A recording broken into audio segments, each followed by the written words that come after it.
اس میں بھی ہمارے معاشرے کے ایک بہت بڑی خرابی اس کا ذکر کیا گیا ہے، اور اگلا جملہ اللہ رب العزت کا بڑا ہی سخت ہے۔ مضطر اذا دعا لا الہ الا ہو الصلاۃ والسلام علی النبی ورحمۃ اللہ وبرکاتہ بینوا بلغوا یسروا بشروا السلام علیکم ورحمۃ اللہ وبرکاتہ۔ آمین۔ آج کا ہمارا سبق یہ ہے، ایک حدیث پاک ہے، مسلم شریف کی روایت ہے۔ حدیث پاک کی بہت بڑی کتاب ہے جی، مسلم شریف۔ تو مسلم شریف کے اندر یہ حدیث پاک موجود ہے۔ اس میں بھی ہمارے معاشرے کے ایک بہت بڑی خرابی اس کا ذکر کیا گیا ہے، اور ہمیں بتایا گیا، سمجھایا گیا، سکھایا گیا ہے کہ ہم اپنی زندگیوں کے اندر عاجزی لے کر آئیں۔ آج کل ہمارے معاشرے کی ایک بہت بڑی خامی یہ ہے کہ جھکنے کے لیے کوئی تیار نہیں ہے، کمپرومائز کرنے کے لیے کوئی تیار نہیں ہے۔ آپ ہماری سڑکوں پر دیکھ لیں، ہر کسی کو جلدی ہے کہ پہلے میں گزر جاؤں۔ ہم اپنے مالیاتی اداروں کے اندر دیکھ لیں، ہر کسی کو یہ کوشش ہے کہ پہلے میری باری آ جائے۔ ہم اپنے بچوں کو دیکھ لیں، بچوں کے اندر سے بھی صبر، استقامت، عاجزی آہستہ آہستہ آہستہ آہستہ ختم ہوتی جا رہی ہے۔ ہر کسی کا یہی ہے کہ پہلے میں۔ تو عاجزی اور انکساری اور صبر، استقامت، یہ چیزیں ہمیں اپنے معاشرے کے اندر زندہ کرنی ہیں۔ اس اعتبار سے نبی صلی اللہ تعالیٰ علیہ وسلم کا یہ فرمان ہے، سماعت فرمائیں، اپنی زندگی کا جائزہ لیں، اپنے معاشرے کا جائزہ لیں، اس بات کا تذکرہ کریں، اپنے دوست احباب میں اس کو بیان کریں۔ اللہ پاک ہمیں عمل کی توفیق عطا فرمائے گی۔ حدیث پاک ہے، حضرت ابو سعید خدری رضی اللہ تعالیٰ عنہ نبی کریم صلی اللہ تعالیٰ علیہ وسلم سے بیان کرتے ہیں، روایت فرماتے ہیں، آپ صلی اللہ تعالیٰ علیہ وسلم نے فرمایا کہ جنت اور جہنم دونوں کا آپس میں ایک مکالمہ ہوا، جھگڑا ہوا چھوٹا سا دونوں کا، دوزخ کا اور جنت کا۔ اب دوزخ نے بھی کچھ بات کی اور جنت نے بھی کچھ بات کی، دونوں کی باتیں ذرا سماعت فرمائیں۔ دوزخ کا کہنا یہ تھا کہ مجھ میں سرکش، متکبر لوگ ہوں گے، میں بحیثیت انسان اپنی زندگی کا جائزہ لوں کہ میں جو ہوں متکبر ہوں، سرکش ہوں،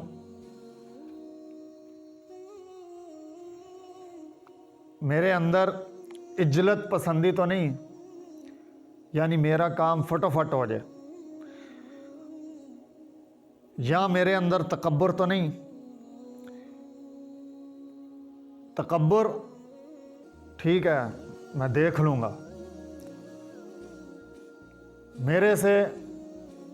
میرے سے لڑائی لینے کا جو تمہیں صلہ ملے گا تمہیں پتہ لگ جائے گا۔ اس طرح کے جملے جو ہیں وہ ہمارے سوسائٹی میں، ہمارے بازاروں میں بہت زیادہ ہیں۔ ہم اپنے جھگڑوں کا اگر نچوڑ نکالیں تو وہ یہی نچوڑ نکلتا ہے کہ کوئی جھکنے کے لیے تیار نہیں ہے، کسی میں عاجزی نہیں ہے، ہر کسی میں اکڑ ہے، تکبر ہے، کمزور ہے اس کے اندر بھی تکبر ہے، مالدار ہے اس کے اندر بھی تکبر ہے، غریب کے اندر بھی تکبر ہے، الا ماشاء اللہ۔ ہمیں اپنے معاشرے کو سدھارنے کی ضرورت ہے کہ یہ تکبر یہ جہنم کی آواز ہے۔ جہنم کا کہنا یہ ہے کہ میں متکبر لوگوں کی جگہ ہوں، سرکش شیاطین لوگوں کی جگہ ہوں۔ اگر انسان کے اندر یہ خصلت، یہ عادت ہے تکبر والی، سرکشی والی، تو اس کا ٹھکانہ جہنم۔ آگے جنت کا مکالمہ سنیں۔ جنت نے کہا کہ جی مجھ میں کمزور لوگ ہوں گے، مسکین لوگ ہوں گے۔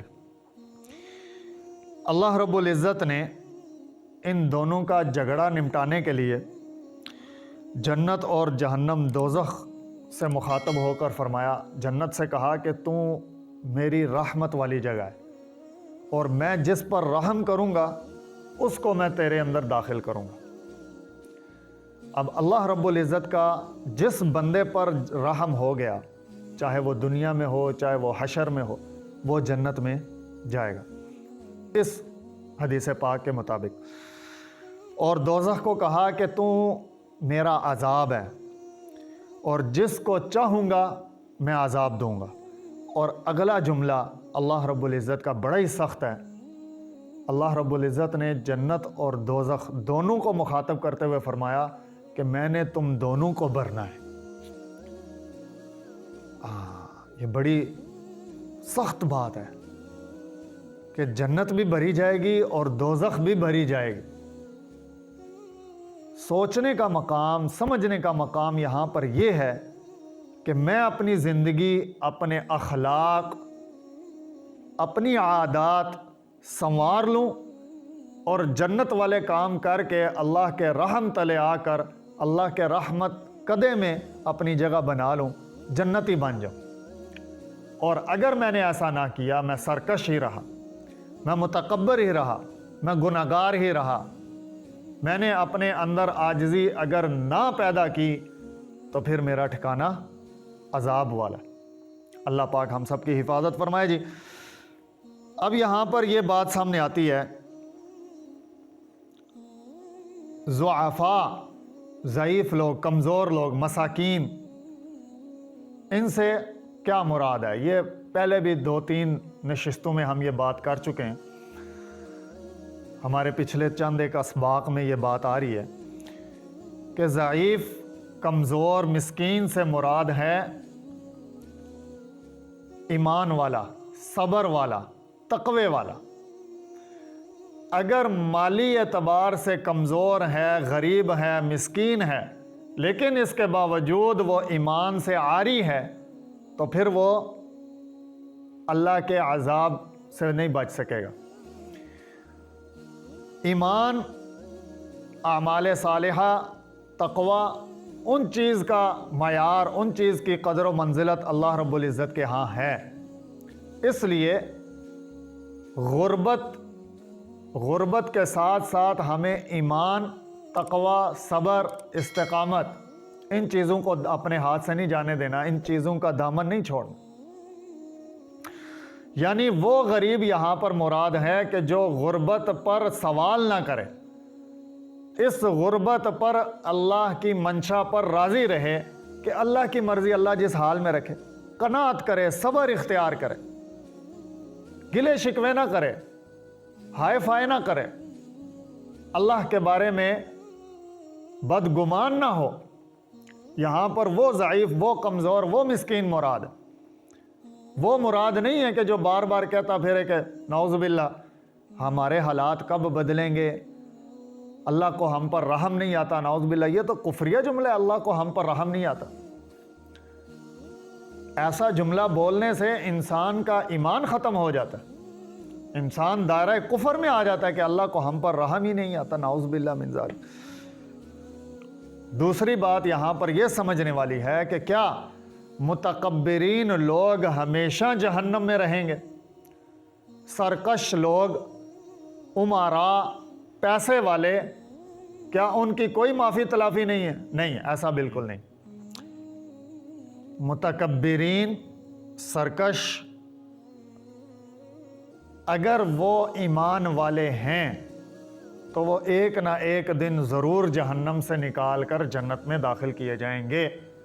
اس پر حضور صلی اللہ تعالیٰ علیہ وسلم کا ایک فرمان ہے۔ آپ صلی اللہ تعالیٰ علیہ وسلم نے فرمایا، من مات وفی قلبہ مثقال ذرۃ من الایمان دخل الجنہ، کہ جو اس حال میں مرا کہ اس کے دل میں ایمان کا ایک ذرہ بھی موجود ہو، وہ جنت میں ضرور جائے گا۔ لیکن اپنی سزا، اپنے گناہوں کا کفارہ ادا کرنے کے بعد، دنیا کے اندر جو اس نے گناہ والی زندگی گزاری ہے، جو سرکشی والی زندگی گزاری ہے، جو متکبرانہ عادات اس نے اپنے اوپر سوار کر رکھی تھیں اور ان سرکشی والی زندگی کے ساتھ وہ زندگی گزارتا رہا. ہے تو مسلمان ہی تھا, ہے تو ایمان والا تھا, مسلمانوں کے گھر میں پیدا ہوا, کلمہ بھی پڑھتا تھا لا الہ الا اللہ محمد الرسول اللہ, لیکن غلط زندگی گزار رہا تھا, سرکشی والی زندگی گزار رہا تھا. اب اگر وہ فوت ہو گیا تو اپنی گناہوں کا, اپنی گناہ والی زندگی کا کفارہ ادا کرنے کے بعد وہ جہنم سے نکال کر جنت میں داخل کیا جائے گا. لیکن پتہ نہیں اب وہ کتنی دیر جہنم میں رہے. تو اپنے حال پر رحم فرمائیں, خود پر رحم کریں. اللہ رب العزت فرماتے ہیں وَمَا كَانَ اللَّهُ لِيَظْلِمَهُمْ وَلَكِنْ كَانُوا أَنفُسَهُمْ يَظْلِمُونَ. اللہ ان پر ظلم نہیں کرتا, یہ خود اپنی جانوں پر ظلم کرنے والے. ظَهَرَ الْفَسَادُ فِي الْبَرِّ وَالْبَحْرِ بِمَا كَسَبَتْ أَيْدِي النَّاسِ. دنیا کے اندر جتنی بھی جو بھی حالات ہیں میری زندگی پر, وہ میری اپنی ہاتھوں کی کمائی ہے. میں اچھے کام کروں گا تو اللہ پاک کی طرف سے میرے لیے اچھے فیصلے ہوں, میں برے کام کروں گا تو اللہ پاک کی طرف سے میرے لیے سخت فیصلے ہوں. تو اپنے حال پر رحم فرما, اپنی زندگی پر رحم کھائیں, اچھے کام کریں, نیک کام کریں, اعمال صالحہ کریں, ایمان, تقوی, صبر, عاجزی اختیار کریں. اللہ پاک عمل کی توفیق عطا فرمائے.